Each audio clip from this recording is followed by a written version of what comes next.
Alléluia. Veuillez prendre place s'il vous plaît. Souhaitez la bienvenue à votre voisin. Si ça n'a pas été fait jusque-là, ça me paraît étrange, mais bon, on ne sait jamais. Gloire à Dieu. Alléluia. 2 Corinthiens chapitre 9. 2 Corinthiens au chapitre 9 à partir du verset 24. Dis à ton voisin, il y a toujours un prix à payer. Il y a toujours un prix à payer. Alléluia. La question c'est, est-ce que tu es prêt à payer le prix? Gloire à Dieu. Matin, je voudrais vraiment rapidement apporter une exhortation. Ensuite, nous allons prier. Nous sommes le premier dimanche. Et comme la plupart d'entre vous, vous le savez, le premier dimanche, nous avons beaucoup de choses à faire. Beaucoup de choses à dérouler dans ce culte.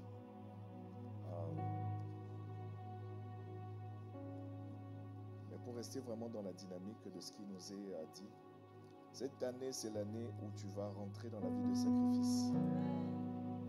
Mon frère, ne dis pas amen et ensuite tu ne fais rien. Donc, faut d'abord, on va se poser et puis mesurer la dépense. On ne commence pas un projet sans avoir mesuré au préalable la dépense. Parce que ça va te coûter. Alléluia. Est-ce que vous y êtes? Est-ce que vous y êtes? Merci Seigneur. Alléluia.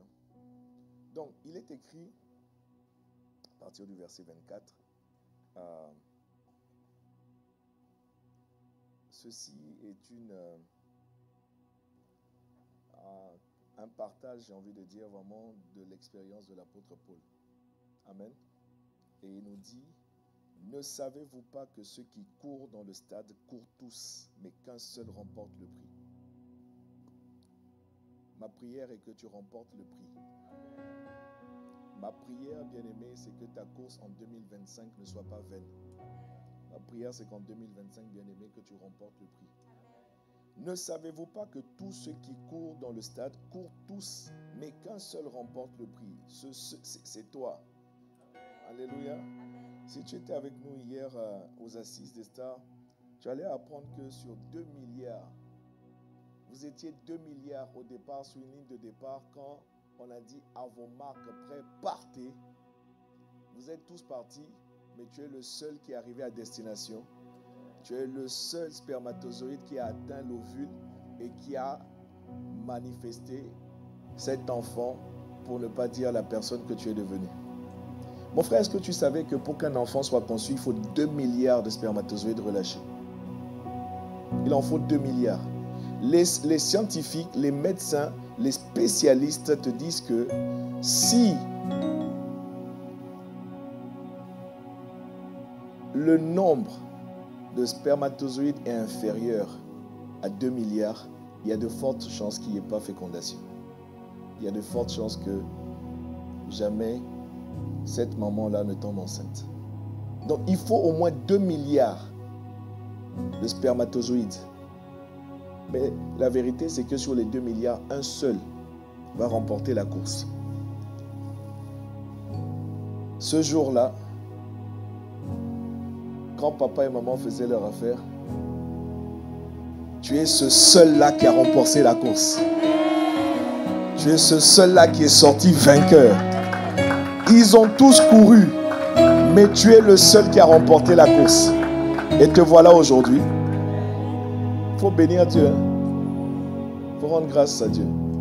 Je voulais simplement te dire que par essence, dès le commencement, Dieu t'a fait bien-aimé pour remporter la course. Si tu me suis dit un bon amen.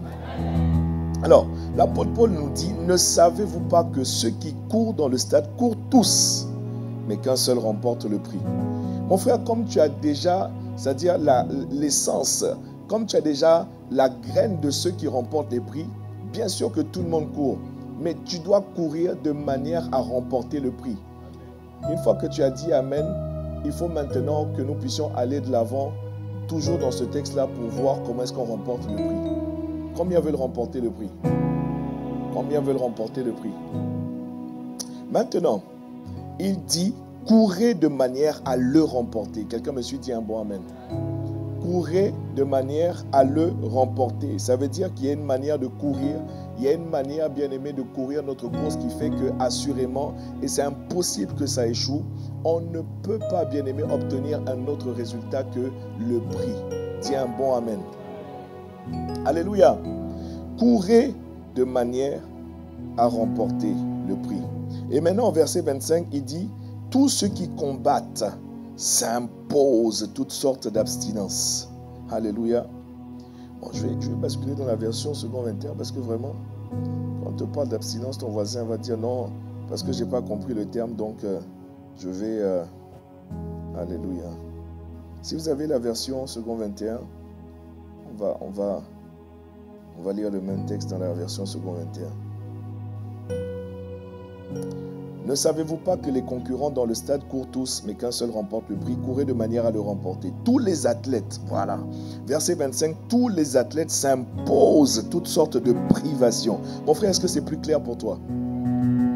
Est-ce que c'est plus clair pour toi? Il dit que tous les athlètes s'imposent toutes sortes de privations. Toutes sortes de privations, c'est toutes sortes de privations. Ça veut dire qu'il n'y en a pas qu'une seule. Toutes sortes de privations. Pouvez-vous imaginer, bien aimé, que pour remporter une course, soit du 100 mètres, du 400 mètres, avec et ou sans et, les gens se préparent pendant au moins, c'est-à-dire que c'est quoi, chaque 4 ans, non? C'est chaque 4 ans les jeux là.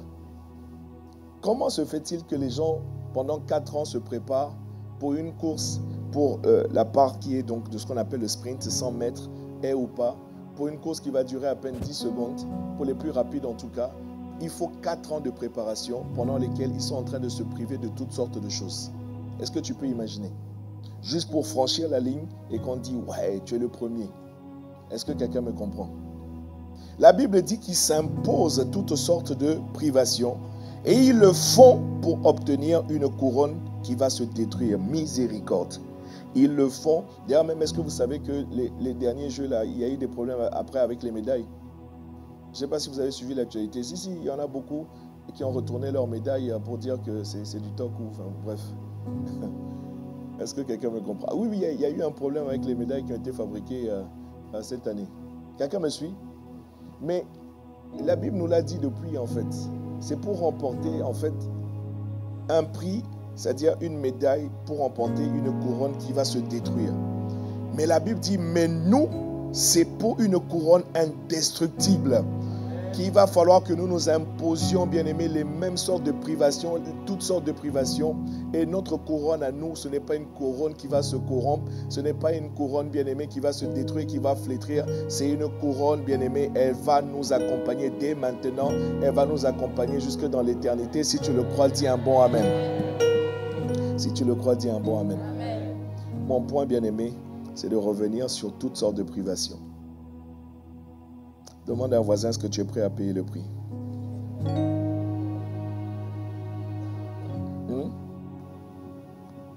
Est-ce que tu es prêt à payer le prix? J'ai découvert, je ne sais pas où est-ce que vous en êtes, bien aimé, que dans cette vie-là, il n'y a rien qui soit gratuit. Il n'y a jamais rien qui soit gratuit. D'ailleurs, même, je peux même te dire, méfie-toi de ce qu'on te présente comme étant gratuit. Méfie-toi de ce qu'on te présente comme... Enfin, méfie, bon, bref, c'est peut-être trop dire, mais en tout cas, sache que entre deux choses peut-être équivalentes, il y en a une qui t'est proposée à un tarif et puis l'autre qui t'est proposée gratuitement. Mon expérience m'a montré qu'il vaut mieux payer le prix pour prendre ce qui est tarifé. Je ne sais pas si vous me comprenez. Je parle de mon expérience. Peut-être que toi, tu as une autre expérience. Alléluia. En fait, il faut que je parle bien. Parce que quelqu'un peut t'offrir quelque chose. Amen. Donc, pour toi, ça va être quelque chose qui te paraît comme étant gratuit. Et la plupart d'entre nous, nous voyons le salut comme quelque chose qui est gratuit. Le salut n'est pas gratuit, le salut a été offert, c'est différent. Voilà pourquoi j'ai bien dit, quelqu'un peut t'offrir quelque chose, mais avant de t'offrir cette chose, il faut que tu saches que cette personne a payé un prix pour pouvoir maintenant, toi, t'apporter cette chose qui te paraît gratuite. Est-ce que quelqu'un me comprend? Mon frère, il n'y a rien de gratuit. Quelqu'un a payé quelque part. Toi, peut-être que tu l'as eu sans rien payer, c'est vrai. Et d'ailleurs, La plupart des choses que tu as obtenues sans avoir payé le moindre prix, tu les as méprisées, tu les as banalisées. Est-ce que quelqu'un me suit? Est-ce que quelqu'un me suit?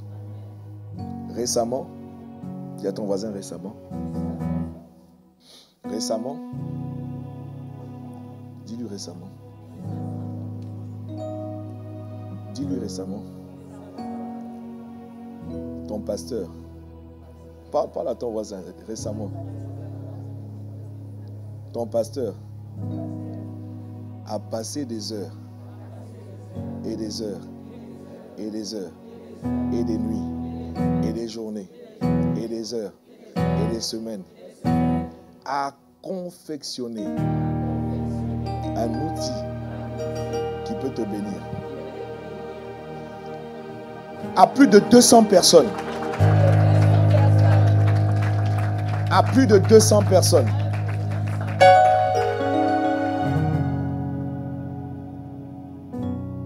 À plus de 200 personnes à qui cet outil a été offert. Voudrais-tu que je te partage ce que j'ai découvert? Voudrais-tu que je te partage ce que j'ai... Si tu ne veux pas, il n'y a pas de problème. Maintenant, on va avancer. Si tu veux que je te partage, il n'y a pas de problème. Est-ce que quelqu'un me suit? Est-ce que quelqu'un me suit? À plus de 200 personnes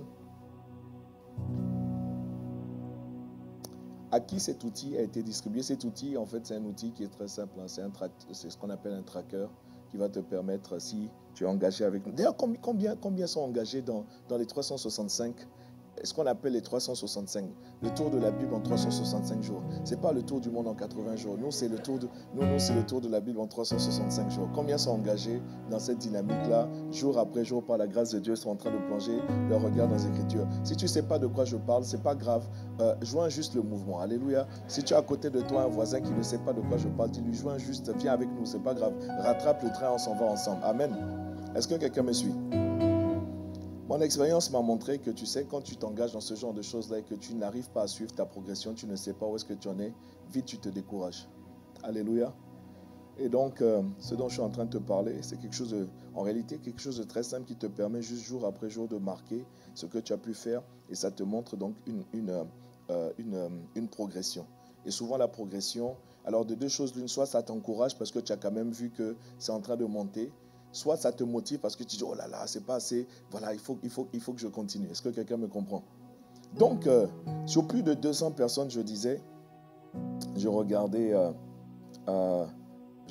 la dernière fois parce que j'avais fait un petit sondage, vous voyez, et sur plus de 200 personnes, je vous ai dit, hein, quand tu n'as pas payé le prix,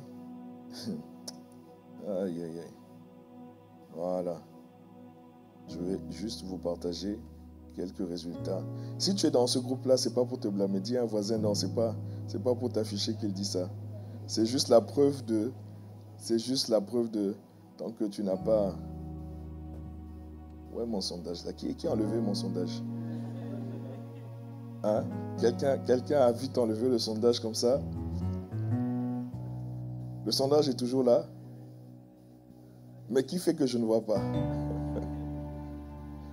Ah, quelqu'un vient de voter.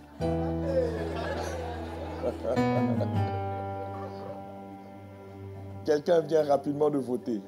Mon frère, sur plus de 200 personnes qui sont dans ce groupe-là, en tout cas, ceux qui sont à la honnête, alléluia, il y en a 42 qui disent « j'ai juste téléchargé ». Parce qu'il fallait, tu vois, récupérer le fichier, voilà. Il y en a 42 qui disent « j'ai juste téléchargé ». Il y en a 6 qui disent « j'ai pas encore téléchargé ». Et puis il y en a 45 qui disent « j'ai téléchargé et j'ai commencé à utiliser ». Tu vois? Donc, ça fait 45 plus 42, on est à peu près. Il y a la moitié. Donc, même pas la moitié. Même pas la moitié. Même pas la moitié qui ont répondu à ce sondage-là. Mais de toute façon, je sais très bien que tous les autres qui n'ont pas répondu, en fait, j'aurais dû mettre une autre option. Ça ne m'intéresse pas. Ah, ou alors je n'ai pas vu. C'est gros quand même que je n'ai pas vu. Alléluia. Est-ce que quelqu'un me comprend? Comme je dis, mettez-vous à l'aise. Je prends ça, c'est pas, voilà. Mais ce qui est gratuit, ce que tu n'as pas payé, quand je dis payer, je ne parle pas d'argent. Hein. C'est-à-dire, si tu n'as pas fourni un effort, est-ce que je peux évoluer dans un autre domaine pour toujours te donner un exemple? Ma sista, ma petite soeur, ma fille, ma soeur, ma grande soeur, en tout cas la gente féminine, si cet homme-là n'a pas souffert pour t'avoir, si cet homme-là n'a pas galéré un temps soit peu bien aimé, je te garantis que dans ton mariage, tu risques de vivre des choses que tu ne pouvais pas t'imaginer. De parler ou bien de passer un autre exemple? Hein? Ou bien tu veux qu'on se parle en off? Hein? Tu veux qu'on se parle en off? Hein? Ça ne va pas plaire aux frères. Hein? Les frères disent on passe. Ça ne va pas plaire aux frères, mais la vérité, ma soeur, je te parle maintenant avec l'expérience. Si cet homme-là n'a pas un temps soit peu payé un prix, souffert un temps soit peu, attendu, soupiré, crié à Dieu, juste pour, allez, entre guillemets, t'avoir, on se comprend. Pour être avec toi, je te garantis que tu risques de vivre des choses dans ton foyer, dans ton mariage, que tu ne soupçonnes pas. Quand on a payé le prix, on s'est valorisé. Quelqu'un me comprend? Un athlète sait dire, il faut que je me prive. Je ne mange pas tout ce que les autres mangent. Je ne mange pas comme les autres mangent. En réalité, alors je vais me priver de quoi? Je vais me priver des sodas, je vais me priver du coca, je vais me priver du Fanta, je vais me priver vraiment de toutes ces choses. Le sucre, frère, il faut faire attention au sucre. Il faut faire attention au sucre. Est-ce que quelqu'un me suit? Le point, c'est que si nous voulons obtenir vraiment des choses, et particulièrement avec Dieu, on nous a présenté, je ne sais pas pour vous, on nous a présenté un évangile où tout est gratuit. On nous a parlé de la grâce, mais on n'a pas bien compris ce que c'est que la grâce. C'est vrai que la grâce est une faveur imméritée. C'est vrai que Dieu donne la grâce. Dieu de toute grâce, comme nous avons prié encore pendant les 48 heures. Mais mon frère, pour que cette grâce-là soit déclenchée, il a fallu que Jésus-Christ paie de sa vie. Jésus-Christ, bien-aimé dans la Trinité, c'est-à-dire dans la communion du Père, du Fils et du Saint-Esprit, Jésus-Christ est la dimension de Dieu qui amène la grâce. Ça veut dire que c'est par son sacrifice que la grâce a été relâchée. Mon frère, avant Jésus, il y avait ce qu'on appelait la loi. Et dans la loi, mon frère, œil pour œil, dent pour dent. Il n'y avait pas de pitié. Il n'y avait pas de compassion. La loi, c'est la loi. Est-ce que quelqu'un comprend? Alors nous, on opère vraiment sous la grâce du Seigneur Jésus parce qu'il a versé son sang. Et c'est ça qui fait qu'on peut se permettre. C'est vrai que l'apôtre Paul parle de la grâce. Il dit à cause de la grâce, et la grâce surabondante. Amen. On nous a parlé de la grâce surabondante. Là où le péché avait abandonné, la grâce a surabondé. Mais l'apôtre Paul dit non. Est-ce que ça veut dire que j'ai un chèque en blanc? J'ai un chèque en blanc auquel cas je peux me permettre de pécher comme j'ai envie de pécher, puisque de toutes les manières la grâce est là, puisque de toutes les manières son sang a été versé, puisque de toutes les manières je n'ai qu'à demander pardon. Mon frère, ça ne marche pas comme ça. Il faut bien lire Romains, il te dit à cause de l'excellence justement de la grâce. Je reconnais le prix qui a été payé. Le prix est grand, le prix est lourd. Donc je ne peux pas mépriser le sang de Jésus. Je ne peux pas me compromettre. Je ne peux pas de manière incessante rester dans une vie, un pied dedans, un pied dehors. Je suis en train de me compromettre. Je suis comme celui-là. La nuit, je fais des choses et le jour. Ou alors la semaine, je fais des choses et le dimanche, je parais dans l'assemblée comme un saint. Mon frère, ça ne marche pas comme ça.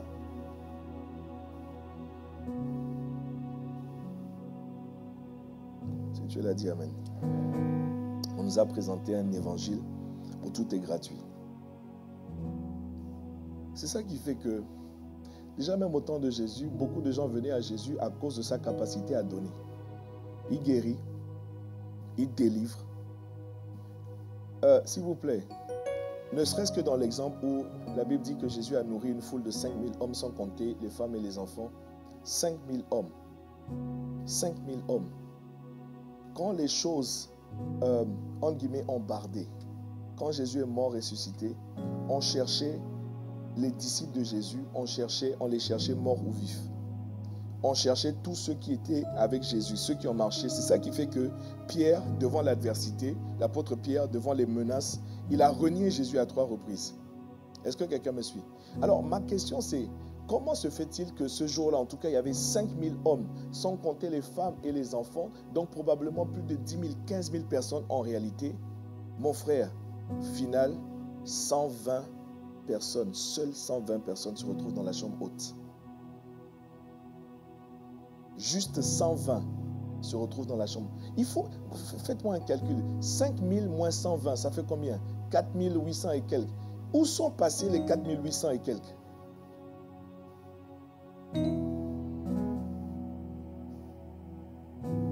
Où sont passés les 4800 et quelques? Il n'y en a que 120. Alléluia. Donc, la grâce, oui, on veut ce que Dieu est capable de donner. On veut ce que Dieu est capable, les grâces, les faveurs, il est capable de toucher, c'est vrai, toucher ma santé. Il est capable de me guérir. Il est capable de me faire du bien dans mon âme. Il est capable, mon frère, ce n'est pas ça le point. Le fait est que pour obtenir des choses encore plus excellentes, à un moment donné, il va te dire, viens, suis-moi. Sauf que pour le suivre, mon frère, il va falloir que tu libères quelque chose. Il va falloir que tu lâches quelque chose. Et le problème, ce qui nous a été enseigné, nous a fait rester à un stade où nous ne vivons pas la véritable mesure de la grâce surabondante. Jésus a dit, je suis venu pour que les brebis aient la vie et soient dans l'abondance. Il n'a pas juste dit, je suis venu pour que les brebis aient la vie. Il faut poser la question à ton voisin, où est l'abondance? Du grec périssos. Où est l'abondance? Où est l'abondance? Si c'est la santé, où est l'abondance dans la santé? Parce qu'une grâce que tu peux recevoir aujourd'hui, si c'est la santé, le corps là, avec tout ce qu'il y a dans l'air, avec tout ce qu'il y a dans la nourriture même que nous mangeons, mon frère, ce corps là peut retomber malade. La grâce surabondante, la vie Zoé, fait que mon frère, ton corps est maintenu, mon frère, dans une santé, on dira dans l'expression, dans une santé de fer, mais c'est plus que, mon frère, c'est plus que ça. Mais pour rentrer dans cette dimension, il va falloir, mon frère, ma soeur, que tu acceptes de payer un prix. C'est ça le point. C'est ça la vie de sacrifice dont on nous a parlé. Donc, qu'est-ce que tu es prêt à sacrifier? Les choses que nous devons sacrifier, alors, tu vois, les athlètes, la Bible dit, ils se privent de toutes sortes de choses. Est-ce que quelqu'un me suit? De toutes sortes de choses. Il y a l'alimentaire, il y a pour les athlètes en tout cas, il y a le repos, la manière de se reposer. Est-ce que quelqu'un me suit? Ça veut dire qu'un athlète est capable de, disons un soir, ils ont besoin de dormir suffisamment longtemps. Donc un athlète se dit, cette série-là sur Netflix, c'est bon, ça va aller. Je vais aller me reposer. Est-ce que quelqu'un me comprend? Un athlète va te dire, cette conversation-là, j'ai besoin dans mon âme, j'ai besoin... Eux, ils vont plutôt te parler de mental. Est-ce que quelqu'un me suit? Ils vont plutôt te parler de mental. Ils vont te dire, j'ai besoin d'avoir un mental vraiment focalisé. Voilà pourquoi certaines conversations, certaines compagnies, je vais couper à cela. Est-ce que vous me comprenez? La Bible dit, ils se privent de toutes sortes de choses. De toutes sortes de choses. Maintenant, toi, tu te prives de quoi? Vous savez ce que j'ai découvert? Vous savez ce que j'ai découvert? Dis à ton voisin, en fait, tu opères déjà dans le sacrifice. Non, c'est vrai. Il faut voir ce que les gens sont prêts à faire pour obtenir ce qu'ils veulent. Ce que j'ai découvert, c'est que souvent, ce que tu es prêt à sacrifier, c'est Dieu.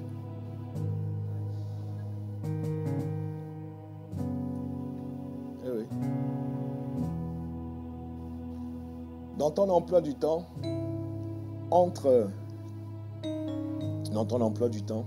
dis à ton voisin dans ton emploi du temps, entre plusieurs occupations, entre plusieurs responsabilités, ce qui passe souvent à la trappe, c'est Dieu.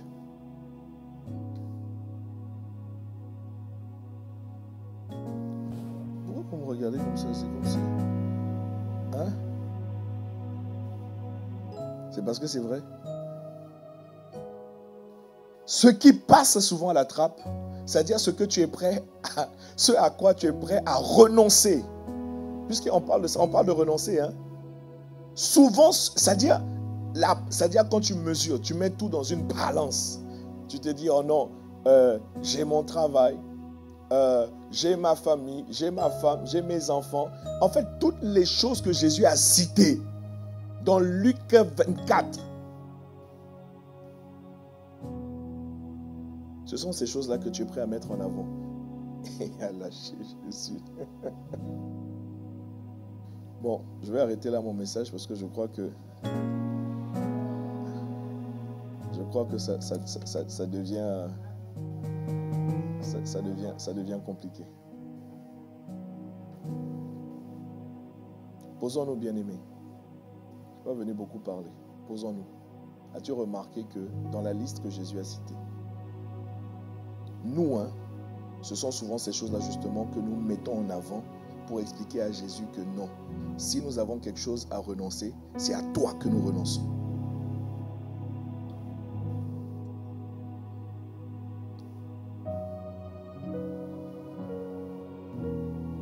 Demande à un voisin, comment veux-tu?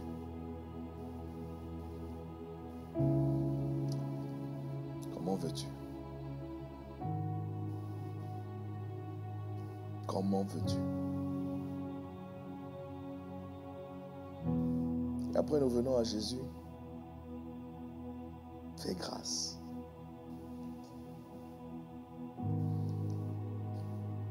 Ta grâce, c'est que je ne mérite pas. Toi-même, tu sais que je ne mérite pas. Mais fais grâce.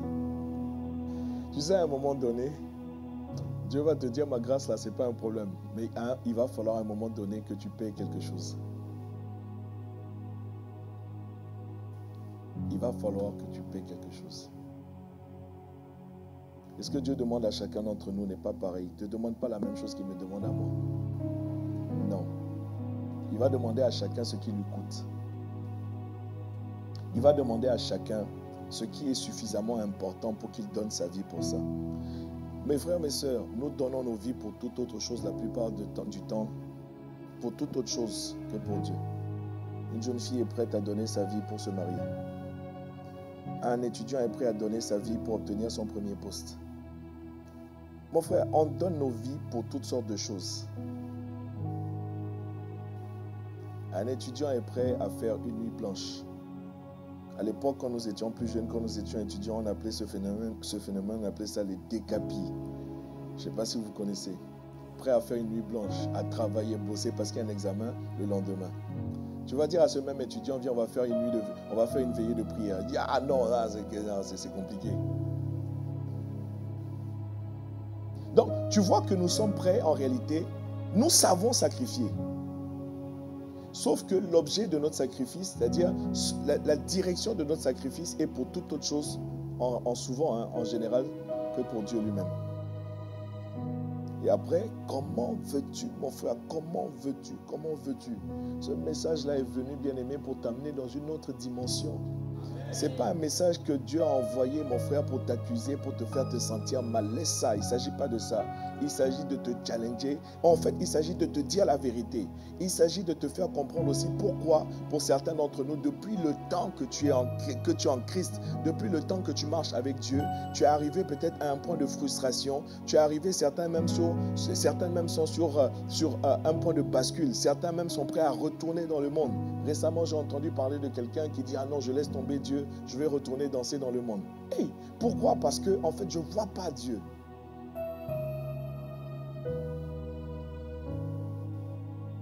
Est-ce qu'on se comprend?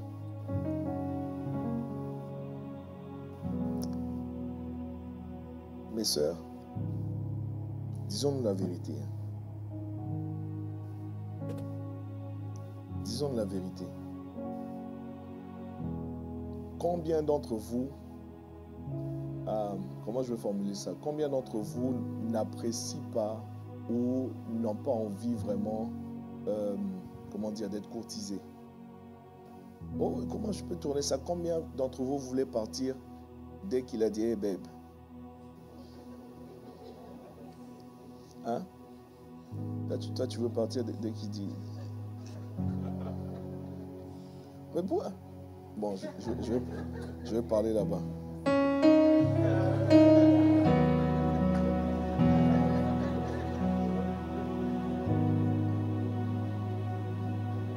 Il faut quand même qu'il développe.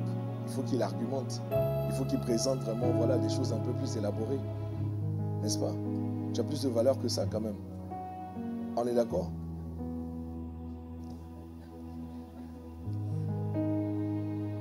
Laissez-moi partager avec vous ce que j'ai découvert. Je n'aurai pas le temps de le développer. Et si vous étudiez la Bible, vous allez voir que le Saint-Esprit a beaucoup de traits féminins. Je sais que tu n'as pas compris. Le Saint-Esprit, il faut le désirer. Une femme aime se faire désirer. Ah, on ne dirait pas... Bon, écoutez, moi je vais arrêter mon affaire là. Je vais arrêter. Parce que, écoutez, les choses qui peuvent nous faire aller de l'avant, il faut les comprendre, il faut les saisir. Étudiez bien, vous allez voir que le Saint-Esprit a plusieurs caractères en réalité que les femmes manifestent. Il aime se faire désirer. Il faut soupirer, il faut le chercher. Il faut payer un prix, mon frère. C'est-à-dire arriver dans la dimension où l'esprit là vraiment te prend, te saisit. Ah non, mon frère, ce sont des heures. Hein? Ce sont des heures, ce sont des heures, ce sont des jours. Ça peut même prendre des années. Mon frère, Jésus lui-même, ça lui a pris 30 ans. Lui-même, Dieu, Fils de Dieu, la parole, ça lui a pris 30 ans avant que l'esprit le saisisse. Et Jésus était de ceux bien-aimés, la Bible dit que pour rien, il partit quelque part dans un lieu désert pour prier toute la nuit. Combien d'entre nous sommes partis dans un lieu désert pour prier toute la nuit?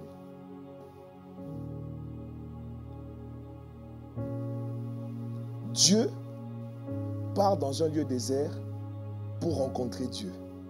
Est-ce que tu peux imaginer ça? Alors maintenant, on le laisse faire. On dit non, lui il a fait ça, lui il est Jésus, il a souffert. C'est pour nous qu'il a souffert, mon frère, oui c'est vrai. Mais nous découvrons, mon frère, qu'il y a une contrepartie là. Nous découvrons que dans cette alliance, il y a des choses que nous aussi nous devons faire. Et tant que nous ne le faisons pas, nous ne pouvons pas bénéficier de la plénitude de l'alliance. Mon frère, l'alliance c'est quoi? L'alliance c'est un contrat. Disons que c'est un contrat. Dans un contrat, il y a deux parties. Et chacune des parties s'engage à faire des choses pour que l'alliance fonctionne, pour que l'alliance soit, pour que l'alliance fonctionne, pour que l'alliance soit vérifiée. Je fais ma partie, il faut que toi si tu fasses. C'est-à-dire, si tu ne fais pas ta partie, à un moment donné, on va avoir un problème. Si tu signes un contrat, même un CDI, dans le droit français, même si tu signes un CDI, donc ton employeur s'engage vis-à-vis de toi à te donner un certain nombre de choses, un cadre de travail, du matériel pour travailler, des bureaux, enfin, et surtout un salaire. Est-ce que quelqu'un me suit? S'engage aussi à te libérer pendant 25 jours des congés payés, s'engage à te payer une mutuelle pour la santé. C'est-à-dire, l'employeur s'engage. Ce sont les clauses. Il faut lire ton contrat. Quelqu'un me suit? En contrepartie, l'employeur te dit, tu dois être à ton poste, enfin, dépendant des entreprises. Certains vont te dire, il faut que tu sois là dès 7 h du matin. D'autres vont te dire, il faut être là à 8 h. D'autres vont te dire, il faut être là à 9 h. Et ils vont te dire, tu ne peux pas partir avant 16 h 30. Tu ne peux pas partir avant 17 h. Tu ne peux pas partir avant 18 h. Donc, ça veut dire qu'ils s'attendent à ce que tu investisses un certain nombre d'heures dans la journée. Le contrat, c'est-à-dire le droit français classique, c'est 40 heures. On parle des 35 heures, etc. Mais c'est-à-dire qu'il y a un quota de temps dans ta semaine que tu dois investir dans l'entreprise. Et quand tu es là, l'employeur s'attend à ce que tu travailles. Mon frère, le jour où on découvre que tu ne respectes pas ça, qu'est-ce qui se passe? Tu es viré. Oui ou non? Oui ou non? Tu es quoi? Tu es viré. Que ça ne t'arrive pas au nom de Jésus. Il faut arrêter de dire, oh non, le diable m'a attaqué, le diable est mauvais, le diable attaque mon travail. Si on vient checker, on va voir qu'au lieu d'être là à 8 h, tu arrives à 10 h. À répétition, hein? Ce n'est pas une fois. Si on vient checker, c'est-à-dire que sur 8 heures, une journée de 8 heures de travail, tu as travaillé 30 minutes, tu étais tout le reste sur Internet. Après, tu vas dire, le diable m'a attaqué. Le diable ne t'a pas attaqué, il faut arrêter ça. Tu n'as pas respecté ta part de cette alliance qu'on appelle le contrat CDI. C'est tout.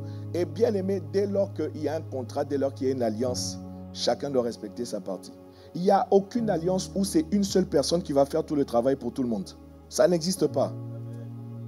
Donc, Le message de la grâce, il faut certainement, bien aimé, vraiment qu'on revoie le message de la grâce.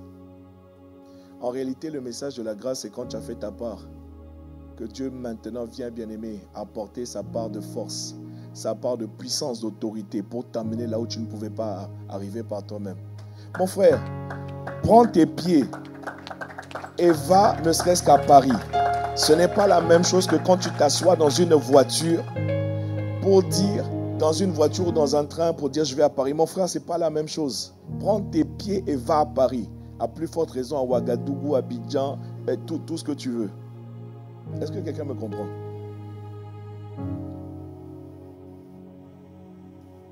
Maintenant, avant de prendre le train, tu es bien conscient que tout ce qu'on te demande, c'est d'arriver à la gare et de payer un ticket. Dès lors que tu paies le ticket, tu peux t'asseoir confortablement dans le train. Le train t'amène à Paris. Il y a toujours quelque chose à payer. Ce que tu appelles la grâce là, c'est la vitesse du train. Mais pour que la vitesse du train t'amène à Paris, plus vite et en meilleur, c'est-à-dire de manière plus confortable que tes pieds, il faut que tu paies un ticket. Quand tu essaies de frauder, à un moment donné, les contrôleurs vont t'attraper. Les anges contrôleurs vont t'attraper à un moment donné.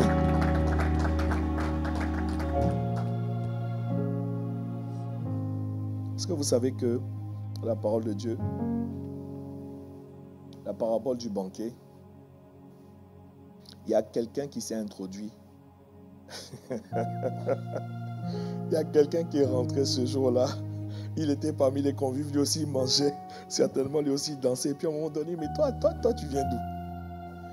Toi tu sors d'où? Tu n'es pas habillé comme les autres. Tu es venu, tu n'es pas passé par la porte. Parce que si tu étais passé par la porte, on allait checker que tu avais le bon vêtement.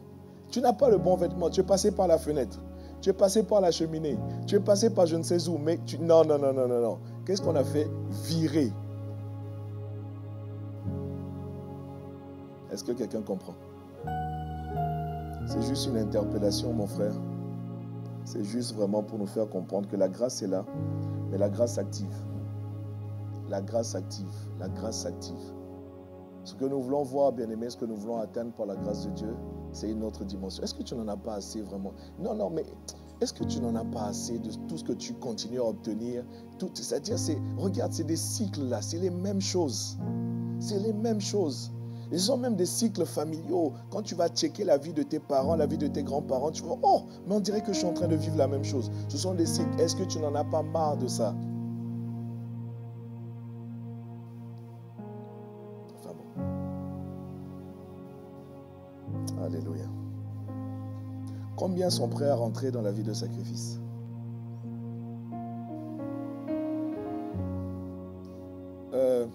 Si le Mossad pouvait prendre une photo, ça serait bien. Mais une photo de face, hein, comme ça.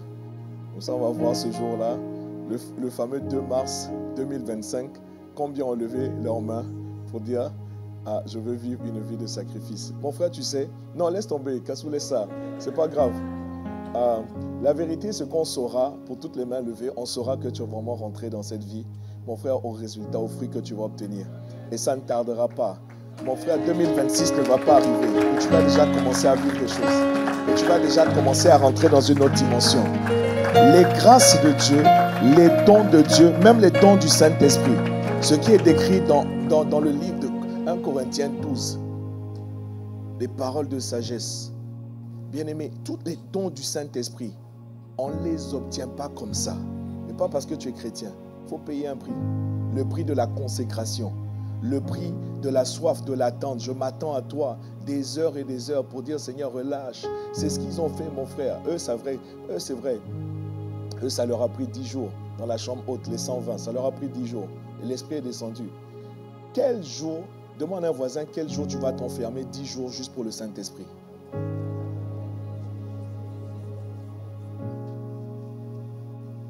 Une retraite personnelle ou en groupe. On prend 120 personnes et puis on reproduit le jour de la Pentecôte.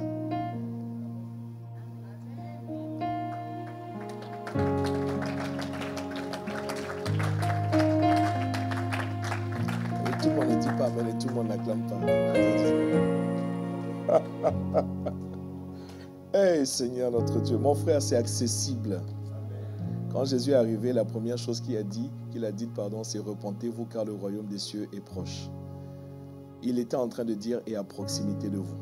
C'est dans mes mains. C'est-à-dire vous pouvez étendre vos mains et vous allez le saisir.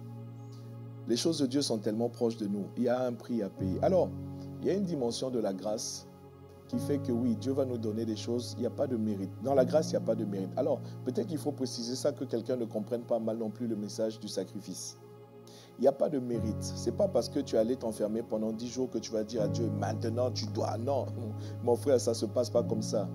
C'est l'attitude de ton cœur qui est disposé, ton cœur qui a soif, ton cœur qui dit non, Seigneur, je crois en toi, je te veux toi. Voilà pourquoi je suis prêt à ne pas faire cas de moi, de mon temps, de ce que je vais manger ou quoi que ce soit. Voilà pourquoi je vais m'enfermer. Je ne vais pas m'enfermer pour dire, Seigneur, oui, dans l'alliance, c'est non, je dois. Non, mon frère, ça ne se passe pas comme ça. Il est Dieu, il n'est le débiteur de personne. Non, ça ne se passe pas comme ça. Non, ça ne se passe pas comme ça. C'est toujours l'attitude du cœur. C'est toujours bien aimé. Avec quelle motivation tu fais ça? Est-ce que quelqu'un me suit? Si tu dis, non, cette année, bon, jusque-là, j'avais retenu. Maintenant, comme il est question de ça, je vais venir envoyer de gros montants en offrande comme ça, Dieu va me rendre riche. Mon frère, Dieu va te dire, tu as un mauvais cœur. Ça ne se passe pas comme ça. Ça ne se passe pas comme ça. Alléluia. Gloire à Dieu. Je vais m'arrêter là. Gloire à Dieu.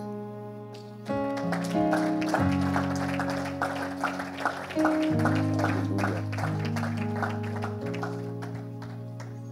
Seigneur, nous voulons te rendre grâce. Nous voulons te dire merci.